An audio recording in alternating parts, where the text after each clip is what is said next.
Вот. Что касается затрат на содержание этого кабыздоха.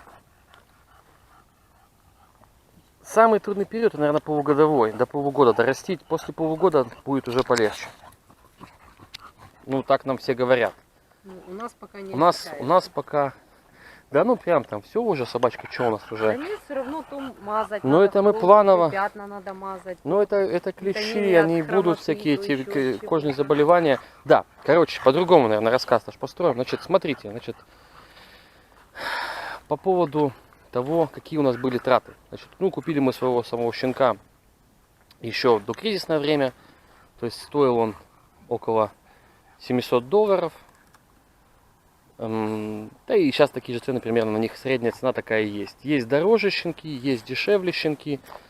Ну, иди, Ира, вперед, тут собачка тут сзади меня надо, чтобы она, а то она в кадр не попадает. Есть дороже щеночки, есть дешевле. На самом деле, тут уж как вам как получится.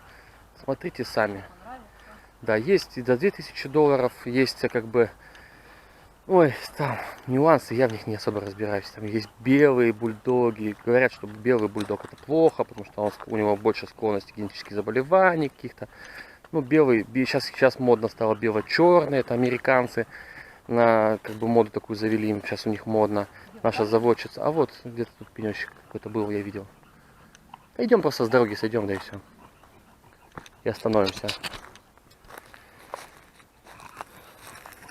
Итак, что по деньгам? Кушает она у нас где-то в среднем на 500 гривен в месяц. Это у нас по современному курсу $50. Где-то $50 ее кормежка в месяц обходится. Можно кормить, конечно, варить каши, мясо, но это надо варить, это надо покупать обрези, это надо в холодильнике хранить, все это портится. На одну собачку надо варить часто. Да, на одну собачку нужно варить часто. Пошли, Миш. На одну собачку нужно варить часто, потому что если будете варить много, она будет прокисать, стоять. То есть в кастрюле выварки в холодильник, да. Мы кормим обычным собачьим кормом. Они разные, это удобно. В деньгах, я думаю, что вы сильно не сэкономите. Ну, может быть, чуть-чуть. Там каши.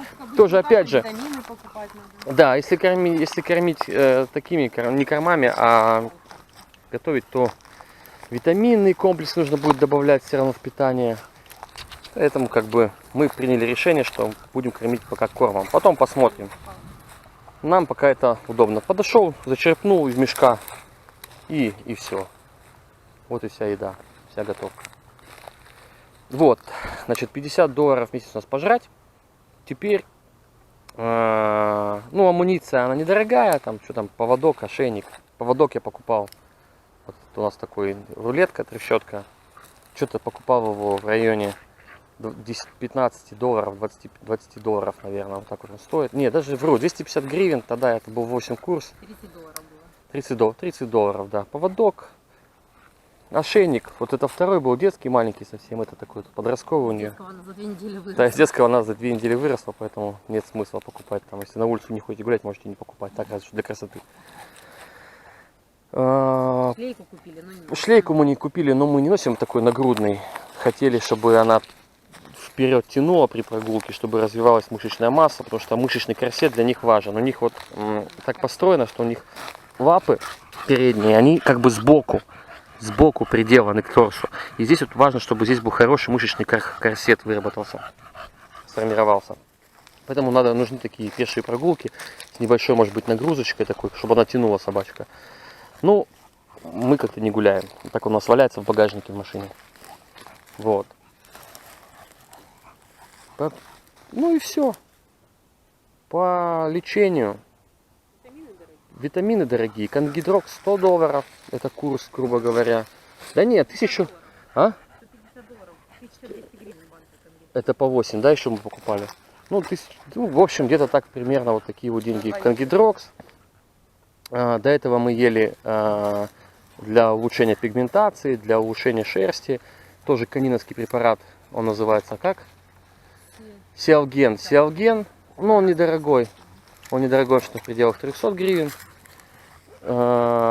процедуры, рентгены всевозможные, такие как бы операции, которые мы делали там, это в пределах там, ну, я думаю, что еще тысячоночку, может быть, мы потратили сверху на всякие такие процедуры, анализы, какие-то витаминки, какие-то лечебные, какие-то профилактические средства за все время. Ну, короче, вот так. Да, на самом деле, кто бы что ни говорил, любая собака, если вы за ней следите, хотите, чтобы она прожила долго, она требует вложений финансовых в лечение, в формирование как бы ее, пока она растет. Нужно, то есть, если вы хотите просто купить собаку, которая будет расти сама, ну да, она вырастет, ну, будешь не знать, сколько она проживет после этого. То есть эти собачки недолго живут, они живут там 7 лет средний возраст. Ну, все молодцы, они недолговечные. Вот.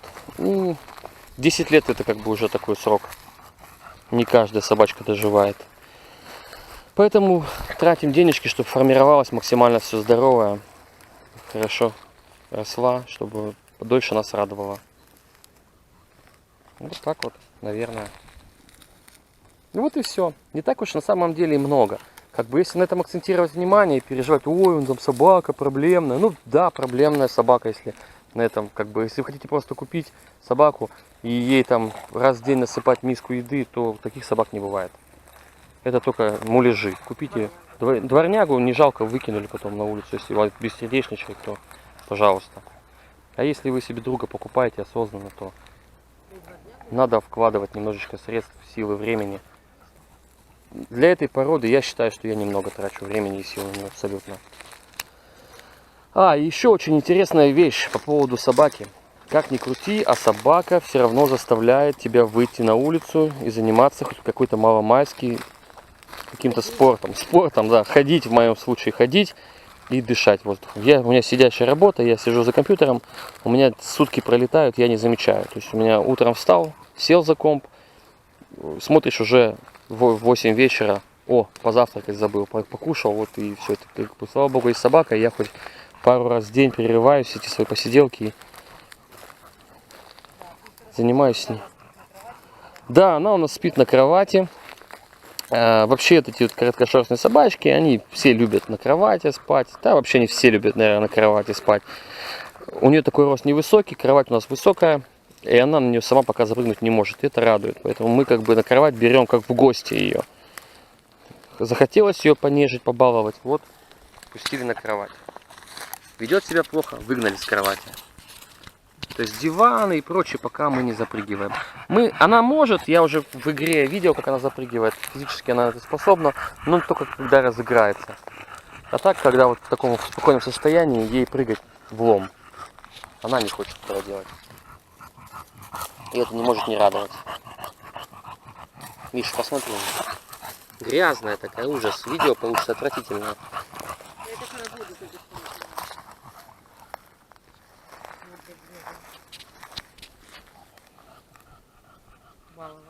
Че? Нагулялись, нет?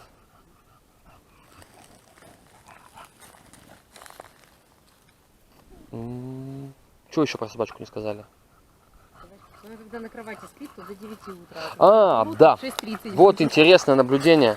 Почему собаки спят на кроватях? Наверное, у всех так.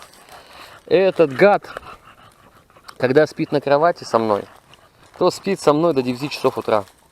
Если я это выгоню на пол, то в 6 утра она уже проснется и начнет звать гулять. А на кровати она так. Она зовет тактично, но так она позовет и потом снова спит. А вот когда на полу, то ей скучно, видать, начинает, и она начинает тоже звучать меня. То есть сегодня храпит страшно, храпит как мужик.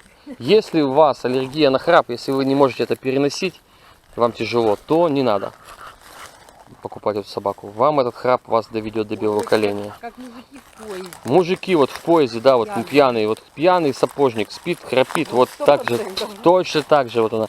А во-вторых, еще интересно, что у нее учащенное дыхание, она дышит часто и как бы глотает много воздуха в ее кишечнике, поэтому она много пукает. То есть она не передит вот так громко, зычно, она просто шептунов пускает. Корм не подходит, Да, здесь еще от корма, конечно, да. Ну, вот эти шептуны, это, конечно, капец. Она бывает так на это навалит. Стыдно. как пернет, как будто все. Кто-то навалил Как кучу. будто ее кормили каким-то помоями. Вот.